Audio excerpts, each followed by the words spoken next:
Aos Coríntios, capítulo 9. Direitos e deveres de um apóstolo. Será que eu não sou um homem livre? Por acaso não sou um apóstolo? Será que eu não vi Jesus, o nosso Senhor? Por acaso vocês não são o resultado do trabalho que faço para o Senhor? Mesmo que outros não me aceitem como apóstolo, vocês me aceitam. Vocês mesmos, pelo fato de estarem unidos com o Senhor, são a prova de que sou um apóstolo. Quando as pessoas me criticam, eu me defendo, dizendo assim: será que eu não tenho o direito de receber comida e bebida pelo meu trabalho? Será que nas minhas viagens eu não tenho o direito de levar comigo uma esposa cristã, como fazem os outros apóstolos, os irmãos do Senhor Jesus e também Pedro? Ou será que Barnabé e eu somos os únicos que temos de trabalhar para nos sustentar? Quem já ouviu falar de algum soldado que pagou as suas próprias despesas no exército? Ou qual é o fazendeiro que não come das uvas da sua própria plantação? Ou qual é o pastor que não toma do leite do seu gado? Não pensem que eu não me apoio somente nesses exemplos da vida diária, pois a lei diz a mesma coisa. Na lei de Moisés está escrito assim: não amarre a boca do boi quando ele estiver pisando o trigo. Por acaso Deus está interessado nos bois? Ou foi a nosso respeito que ele disse isso? É claro que isso está escrito em nosso favor.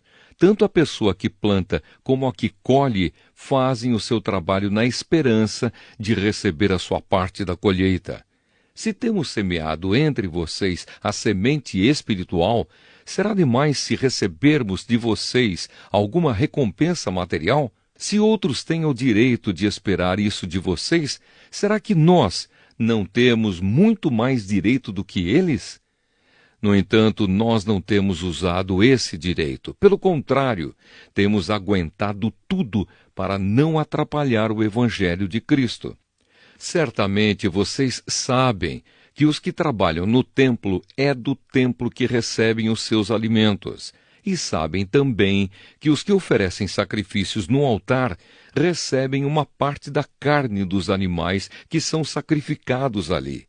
Assim o Senhor mandou também que aqueles que anunciam o Evangelho vivam do trabalho de anunciar o Evangelho. Mas eu não tenho usado nenhum desses direitos, nem estou escrevendo isso agora para exigir esses direitos para mim mesmo. Eu preferia morrer a fazer isso, e ninguém vai me tirar o orgulho que eu tenho de agir assim. Eu não tenho o direito de ficar orgulhoso por anunciar o Evangelho. Afinal de contas, fazer isso é minha obrigação. Ai de mim se não anunciar o Evangelho. Por isso, se eu faço o meu trabalho por minha própria vontade, então posso esperar algum pagamento. Porém, se faço como um dever, é porque é um trabalho que Deus me deu para fazer. Nesse caso, qual é o pagamento que recebo? É a satisfação de anunciar o Evangelho sem cobrar nada e sem exigir os direitos que tenho como pregador do Evangelho.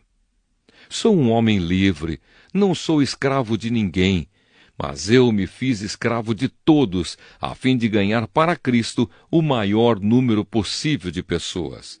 Quando trabalho entre os judeus, vivo como judeu, a fim de ganhá-los para Cristo. Não estou debaixo da lei de Moisés, mas quando trabalho entre os judeus, vivo como se estivesse debaixo dessa lei para ganhar os judeus para Cristo.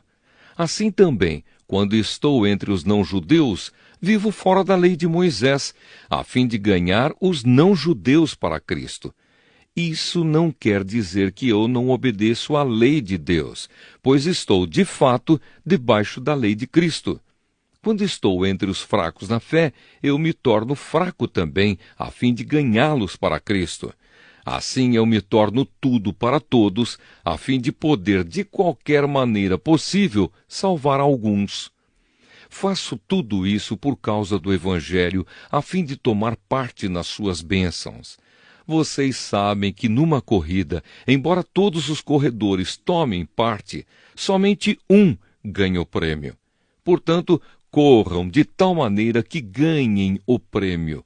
Todo atleta que está treinando aguenta exercícios duros, porque quer receber uma coroa de folhas de louro, uma coroa que, aliás, não dura muito. Mas nós queremos receber uma coroa que dura para sempre. Por isso, corro direto para a linha final.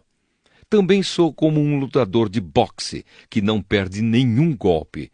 Eu trato o meu corpo duramente e o obrigo a ser completamente controlado para que, depois de ter chamado outros para entrarem na luta, eu mesmo não venha a ser eliminado dela. Primeira carta aos Coríntios, capítulo 10.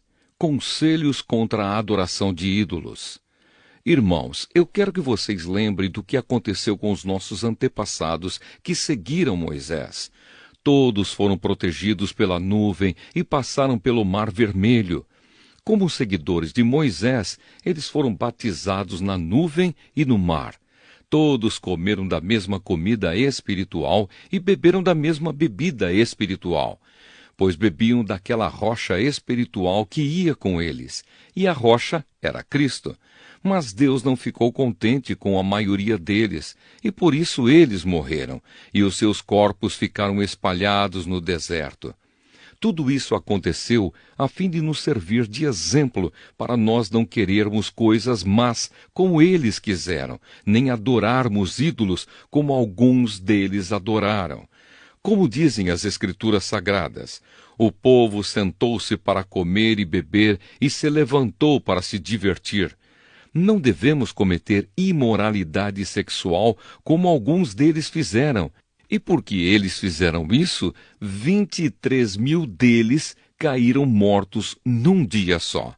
Não devemos pôr à prova a paciência de Cristo, como alguns deles fizeram, e por isso foram mortos pelas cobras. Vocês não devem se queixar, como fizeram alguns deles, e por isso foram destruídos pelo anjo da morte. Tudo isso aconteceu com os nossos antepassados, a fim de servir de exemplo para os outros, e aquelas coisas foram escritas a fim de servirem de aviso para nós, pois estamos vivendo no fim dos tempos.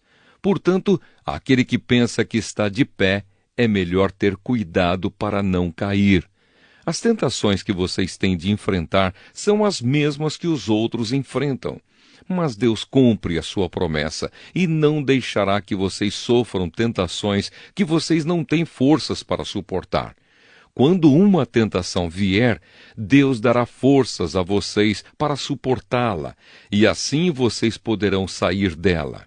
Por isso, meus queridos amigos, fujam da adoração de ídolos. Eu falo com vocês como com pessoas que têm capacidade para entender o que estou afirmando. Julguem vocês mesmos o que eu estou dizendo. Pensem no cálice pelo qual damos graças a Deus na ceia do Senhor. Será que quando bebemos desse cálice não estamos tomando parte no sangue de Cristo? E quando partimos e comemos o pão, não estamos tomando parte no corpo de Cristo? Mesmo sendo muitos, todos comemos do mesmo pão, que é um só, e por isso somos um só corpo. Pensem no povo de Israel. Aqueles que comem as coisas oferecidas em sacrifícios tomam parte juntos no sacrifício que é oferecido a Deus no altar. O que é que eu quero dizer com isso? Que o ídolo ou o alimento que é oferecido a ele tem algum valor? É claro que não. O que estou dizendo é que aquilo que é sacrificado nos altares pagãos é oferecido aos demônios e não a Deus. E eu não quero que vocês tomem parte nas coisas dos demônios. Vocês não podem beber do cálice do Senhor e também do cálice dos demônios. Vocês não podem comer na mesa do Senhor e também na mesa dos demônios. Ou será que queremos provocar o Senhor, fazendo com que ele fique com ciúmes? Por acaso vocês pensam que somos mais fortes do que ele? Respeito pela opinião dos outros. Alguns dizem assim: podemos fazer tudo o que queremos. Sim, mas nem tudo é bom. Podemos fazer tudo o que queremos, mas nem tudo é útil. Ninguém deve buscar os seus próprios interesses, e sim os interesses dos outros. Vocês podem comer de tudo que se vende no açougue, sem terem nenhuma dúvida de consciência. Pois, como dizem as Escrituras Sagradas, a terra e tudo o que nela existe pertencem ao Senhor. Se alguém que não é cristão convidá-los para comer e vocês resolverem ir, comam o que for posto na frente de vocês e não façam perguntas por motivo de consciência. Mas se alguém disser a vocês, esta comida foi oferecida aos ídolos, neste caso não comam, por causa daquele que disse isso e também por motivo de consciência. Não estou falando da sua própria consciência, mas da consciência do outro. Mas alguém pode perguntar, por que é que a minha liberdade deve ser diminuída pela consciência dos outros? Se eu agradeço a Deus o alimento que como, por que é que sou criticado se já o agradeci a Deus? Portanto, quando vocês comem, ou bebem, ou fazem qualquer outra coisa, façam tudo para a glória de Deus. Vivam de tal maneira que não prejudiquem os judeus, nem os não-judeus, nem a igreja de Deus. Façam como eu. Procuro agradar a todos em tudo o que faço, não pensando no meu próprio bem, mas no bem de todos, a fim de que eles possam ser salvos.